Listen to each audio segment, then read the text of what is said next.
Classmates, let's take a look at the swiper component. Swiper is a container for slider views and can only contain swiper item components. The most commonly used function of swiper is to create a carousel. It is compatible with multiple platforms. Swiper can be swiped horizontally. It can also be swiped vertically. Attention everyone, there is a difference between sliding and scrolling. Slider switch means switching one screen at a time. In the previous lesson, we discussed the scroll view component, which is used for scrolling content.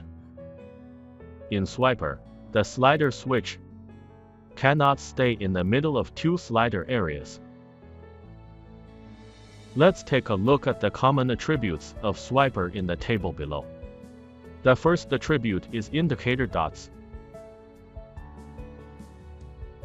The indicator dots represents whether we display panel indicator dots.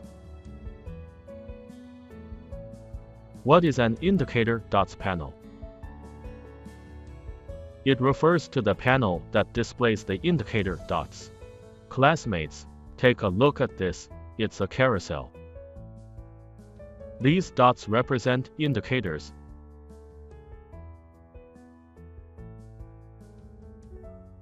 Then, indicator color represents the color of the indicators.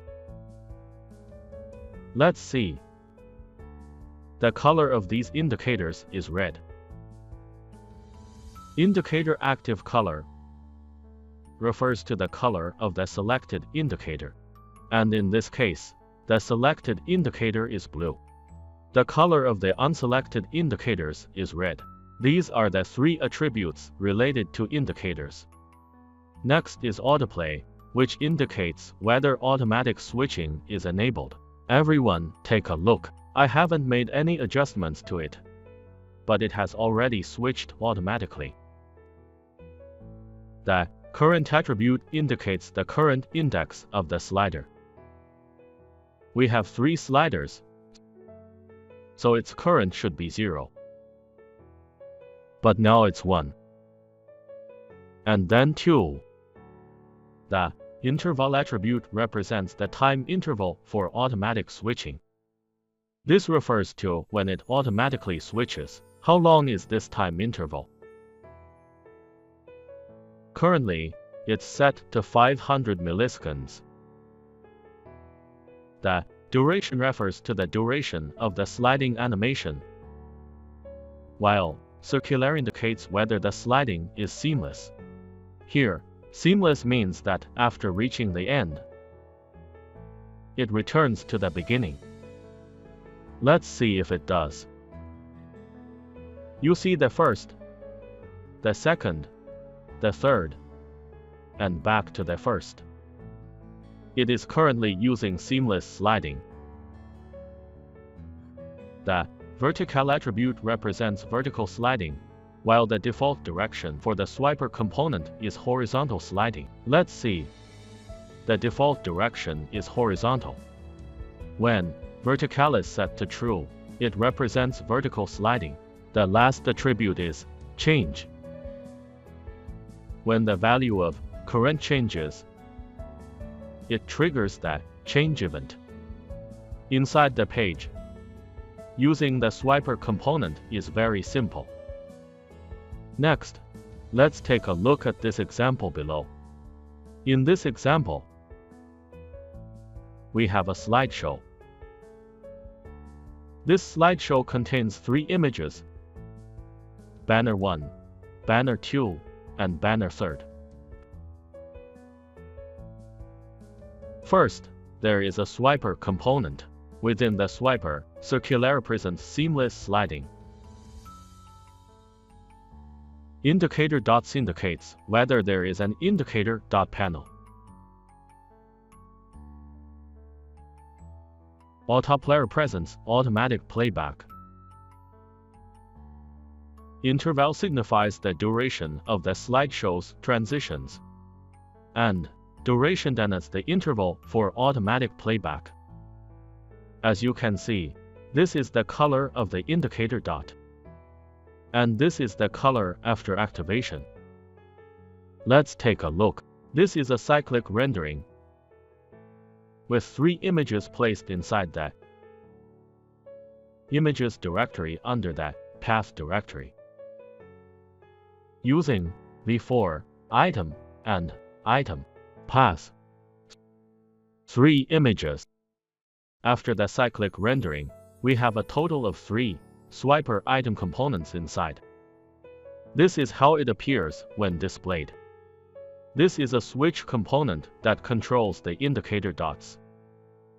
When we make a change, it toggles the Boolean value of the indicator dots property.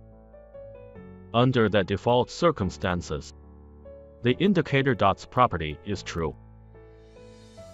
When we click on it, the value changes to its opposite. The indicator dots disappear. Clicking on it again will show the indicator dots. Now, the autoplay property is also set to true. Let's see. The change in the autoplay property is also controlled by a switch component. Currently, the default value of the autoplay property is true, so it plays automatically. If we click on the switch component, you can see if it still plays automatically. It cannot autoplay anymore because the change autoplay method has been executed. This autoplay is set to its opposite value. Now, the autoplay variable is false. In other words, after setting autoplay to false, it will no longer autoplay. This is the duration of our slideshow, which uses a slider selector. We will cover this in our upcoming lesson. When the slider component slides, it changes the interval property of the carousel for switching duration. This is used to change the automatic playback interval of the carousel. All of these settings are customizable. Classmates, this is the swiper component we discussed today. In all container components, including view, swiper, and so on, they do not display any visual elements themselves. Their purpose is to wrap around other components that are actually displayed. For example, by wrapping swiper item components with the swiper component, and then wrapping image components inside, we can achieve a slideshow. In this lesson, we demonstrated some basic usage and common layouts of container components. Classmates can design more complex layouts according to their own needs. That's all for today's class. Thank you.